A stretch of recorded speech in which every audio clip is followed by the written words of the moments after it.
Hello friends, मैं हूं आपका दोस्त, आपका होस्ट टुन्नू। और मैं आज आपके सामने लेके आ गया हूं एक अच्छा सा टॉपिक जो कि है GST applicability on brand usage by the subsidiary company. अभी लोगों ने मुझे परेशान कर रखा है फ्रेंड्स।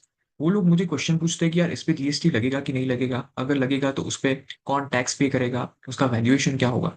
तो वापस से मुझे एक क्वेश्चन पूछा गया कि जीएसटी जो है वो एप्लीकेबल होगा on usage of the brand bye subsidiary company.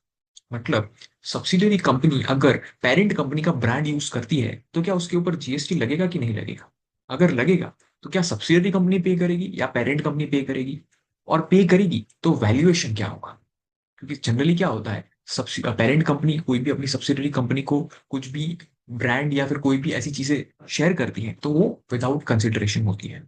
तो क्या उस केस में क्या जीएसटी लगेगा कि नहीं लगेगा, और लगेगा तो क्या वैल्यूएशन होगी, ये क्वेश्चन मेरे को जनता ने पूछे। तो मैं जनता ने पूछे तो ऑब्वियसली आपका दोस्त का हक बनता है कि उसका आंसर करे। तो ठीक है जी, आपके आंसर के लिए मैं यहाँ पे क्या बोलते हैं उसको उपस्थित हूँ। तो ठीक है जी, स्टार्ट करते हैं अपना एक केस जो कि है महिंद्रा एंड महिंद्रा के ग्रुप कंपनी के साथ हुआ। तो क्या हुआ था ये केस में, महिंद्रा जो ग्रुप कंपनी है उसने अपनी सब्सिडरी कंपनी को महिंद्रा का ब्रांड जो है वो यूज करने को दिया। तो जीएसटी डिपार्टमेंट ने ये देखा कि ये लोग जीएसटी तो डिस्चार्ज कर रहे हैं, किस अमाउंट पे, 1 लाख रुपए पे डिस्चार्ज कर रहे हैं। मतलब they are paying the tax on 1 lakh rupees. मतलब कौन पे कर रहा है, महिंद्रा कंपनी जो है वो पे कर रही है टू दी गवर्नमेंट। ठीक है। मतलब क्या करेगी महिंद्रा कंपनी, लॉजिस्टिक के ऊपर इनवॉइस रेस करेगी और ये जो है वो उसका पैसा देगा। Logistic company will pay to the Mahindra and Mahindra group company. ठीक है। तो ठीक है भैया, इसने तो जीएसटी पे कर दिया है, नो डाउट अबाउट। बट मुझे ना रूल 28 मैंने पढ़ा था, जीएसटी डिपार्टमेंट भी बोलता है कि मैंने रूल 28 पढ़ा था, उसमें जो है वो ओपन मार्केट वैल्यू बोलता है। तो भाई मुझे तो ओपन मार्केट वैल्यू के ऊपर टैक्स चाहिए। जो तूने 1 लाख के ऊपर टैक्स पे किया है ना, वो बिल्कुल ही गलत पे किया है, मुझे उसके ऊपर टैक्स नहीं चाहिए। तो उन्होंने डिमांड लेवी कर दी कुछ अराउंड 147 करोड़ की। भाई आप मुझे 147 करोड़ डिमांड जो है वो पे करो। ठीक है भाई, आप जैसा बोलेंगे ऐसा तो हम करेंगे ही। ऐसा तो कभी होता नहीं है, ठीक है। तो क्या किया यहाँ पे महिंद्रा एंड महिंद्रा की कंपनी ने, जो महिंद्रा एंड महिंद्रा का कंसल्टेंट था, उन्होंने तो पूरा रूल 28 पढ़ा। उसमें उन्होंने क्या किया कि उन्होंने ये प्रोवाइजो का बेनिफिट लिया। मतलब ये प्रोवाइजो क्या बोलता है, where the recipient is eligible for full ITC, the value declared in the invoice shall be deemed to be open market value. मतलब ओपन मार्केट वैल्यू लगना चाहिए, लेकिन अगर आपका रिसिपिएंट जो है, मतलब यहाँ के केस में रिसिपिएंट कौन है, Mahindra logistics company. Mahindra logistics is the recipient.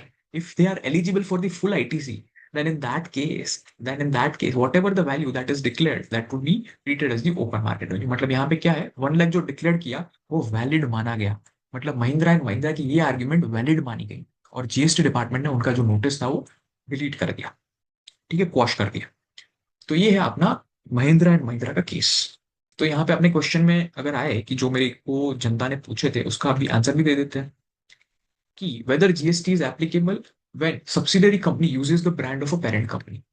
यहाँ पे इन लोगों ने तो जीएसटी डिस्चार्ज किया है, तो जीएसटी तो यहाँ पे उन लोगों ने माना है कि यस एप्लीकेबल है according to Mahindra and Mahindra के ग्रुप कंसल्टेंट के।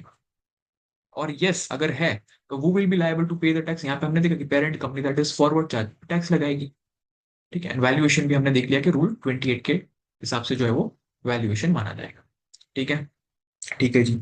अभी एक कैच ये है कि मैं आपको एक क्वेश्चन देता हूं। अभी ये टुन्नू स्टॉक का क्वेश्चन है। क्या है ये क्वेश्चन, कि what if Mahindra and Mahindra does not raise invoice.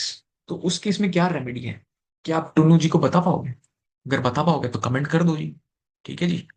तो यही है अपना केस। और अगर आपको ये वीडियो अच्छा लगा हो तो टुन्नू जी को लाइक कर दो और शेयर कर दो जी। Thank you so much. Bye bye.